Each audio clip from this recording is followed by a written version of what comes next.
If you've been feeling stressed, anxious, overwhelmed, as if you've been carrying the weight of the world on your shoulders, gather here. Come on in the room.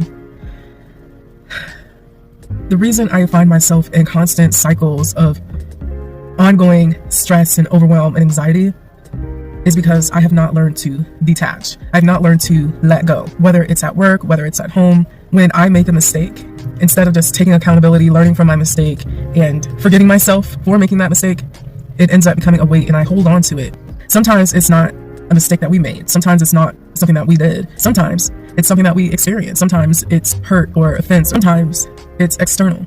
And so whether it's internal or external, what I believe is a skill that is really important to have is detaching. Detaching isn't a skill that you can, at least for me, it's not something that I'm learning and mastering overnight. Like, it's a process. It's uncomfy and painful at times because it's when I'm hurt, it's when I'm overwhelmed, it's when I'm confused, it's when I'm struggling with unforgiveness, whether it's forgiving myself or someone else. Those are the times where detaching has really been beneficial. And so I just really quickly wanted to share what has been helping me to detach. Something that has been really helpful for me is visualization meditation. Now, don't scroll, hold on. This has really been helpful for me, and that's why I'm sharing this. What you're doing is you're visualizing yourself letting go. So basically, I've got the relaxing meditation music playing. I close my eyes and I imagine that I'm at one of my favorite spots, which is actually way up in the mountains, 9,000 feet high. It's very foresty, there's campgrounds, and there is a lake. And on the drive up to my favorite spot, the roads are very windy.